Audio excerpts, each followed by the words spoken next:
Eh bien bonjour, aujourd'hui petite présentation de la F800R de chez BMW en millésime 2014, version noire et blanche comme vous pouvez le voir.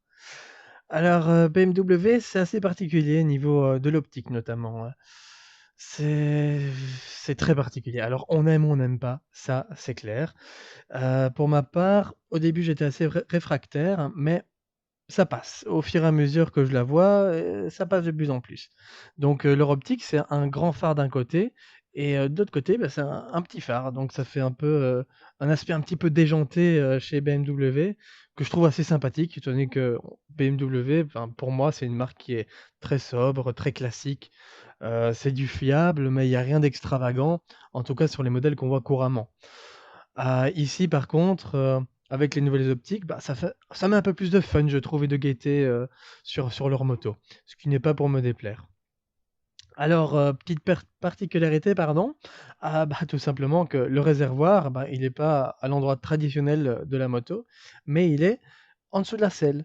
Donc en fait, on remplit le réservoir, au niveau, de la selle entre la selle passager et la selle conducteur, donc bah, ça forme une seule selle, vous allez me dire. Et donc à cet endroit-là, ah ben, c'est par là qu'on remplit donc le réservoir d'essence, ce qui est assez original et ça a pour effet évidemment de descendre le centre de gravité. Alors, ça c'est pour les petites particularités je trouve, de chez BMW. Alors bon, bah, niveau moteur, c'est un bicylindre en ligne de 800 cm3.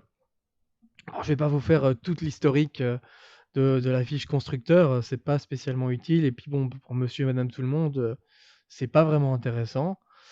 Alors ce qui diffère aussi par rapport au modèle traditionnel de chez BMW, c'est que c'est une transmission par chaîne. Donc ça, c'est assez rare, parce que bien souvent, c'est, soit par courroie, bah, je pense notamment à la F800 GT, soit par cardan carrément sur, les R1200 RT et cetera. C'est souvent des cardans. Donc ça, c'est quand même une grosse particularité de celle-ci, c'est que c'est une transmission par chaîne. Alors évidemment, bon, bah, BMW oblige, il y a toute une liste d'accessoires, possibles et imaginables. Ça va, des traditionnelles sacoches avec top case et cetera, à la béquille centrale, en passant par le bagage, de réservoir, le seau de vent évidemment, le sabot moteur et cetera. Bon ça c'est classique. Alors, petite particularité aussi, c'est au niveau du freinage.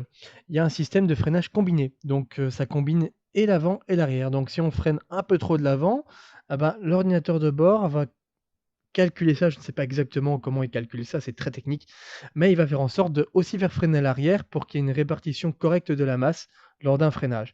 Et ça, niveau sécurité, c'est quand même nickel. Alors maintenant, c'est à double tranchant parce que bon, ben, en pleine courbe par exemple, bah, si on freine un peu trop de l'arrière, oui, attention, c'est valable pour l'avant et pour l'arrière, hein. Donc si on freine trop de l'arrière, il y a l'avant qui s'enclenche, mais du coup, faut faire gaffe parce que oui, c'est pratique niveau sécurité, ça empêche par exemple de déraper ou quoi, mais dans une courbe, si on freine trop de l'arrière et que l'avant il freine aussi, la moto, elle redresse. Et là, ça peut être vraiment dangereux et accidentogène. Car si tu redresses en courbe, ben, en général, tu te prends l'arbre ou en tout cas, bah, tu sors de la route. Heureusement, évidemment, c'est déconnectable. Mais bon, c'est quand même quelque chose qui est assez, particulier et qui n'est pas mal du tout. Alors maintenant, on va rentrer dans le vif du sujet, en commençant par, l'affichage du tableau de bord. Il faut savoir que l'ordinateur de bord est à part et il faut payer 155 € pour l'avoir. Alors affichage, bon, on a tout ce qu'il faut. Indicateur de rapport engagé, on a la température, l'indicateur niveau essence, les tours, fatalement, logique, la vitesse, l'heure, nombre de kilomètres effectués jusqu'à présent. Je présume qu'il y a aussi trip A, trip B, bon ça je vais pas chipoter. Alors cette moto, bah, c'est pas juste un beau tableau de bord, c'est aussi une bonne selle, assez confortable. Une position un peu sur les avant-bras, mais pas trop. Un écartement des jambes légèrement plus ample que sur une R6, mais tout de même très naturel. Un moteur souple et linéaire de la pêche, mais par contre pas assez pour un 800 cm3. Les suspensions, elles sont plutôt fermes, encaissent assez bien les imperfections de la route, et le train avant transmet plutôt bien les informations. Au niveau de la consommation, on notera une consommation moyenne de 5 litres, 5 litres 5 au 100, en se traînant la carotte ou en roulant pépère, comme vous préférez. Mais aussi un accélérateur sans un coup désagréable, pas comme la MT-09. Alors bon, il y a un embrayage un petit peu dur, on lui pardonnera. Un frein avant par contre plutôt mordant, avec un arrière plutôt feignant. Une boîte de vitesse assez souple, et des rétros avec une bonne visibilité. Bref, tout ce qu'il faut pour faire une bonne moto, bien agréable, une bonne routarde. Alors, bilan très positif.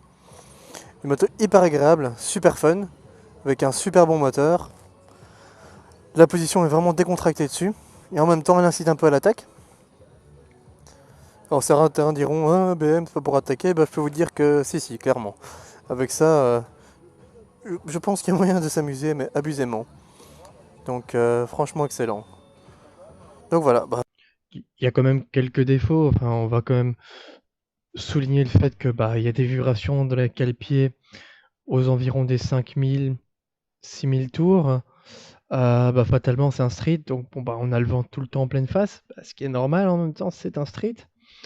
Et alors, dernier point important, en fait, ça c'est quand même son gros point noir, c'est le fait que elle est pas assez de pêche pour un 800 cm3. Elle a que 82 chevaux ou 86, je suis pas certain. Enfin, et c'est trop peu pour un 800 cm3. C'est pour moi un des gros points noirs de cette moto. Sinon, pour le reste, elle est vraiment nickel. Moi, je vous la conseille vivement, en tout cas, même en tant que première moto gros cube. Euh, Si vous hésitez, par exemple, entre celle-là et le R6, n'hésitez pas, quoi. Si vous avez le coup de cœur pour celle-là, elle ne sera pas trop puissante pour une première moto. Pour l'avoir testée, elle est juste un tout petit peu au-dessus de le R6, mais pas énormément. Et elle est tout aussi maniable, elle est vraiment impeccable pour ça. Donc voilà. Voilà, je vous souhaite une très très bonne journée. Et bon, si vous avez des commentaires, tout ça, comme d'habitude, hein, n'hésitez pas, je me ferai une joie d'y répondre. Et donc voilà, une très très bonne journée, salut!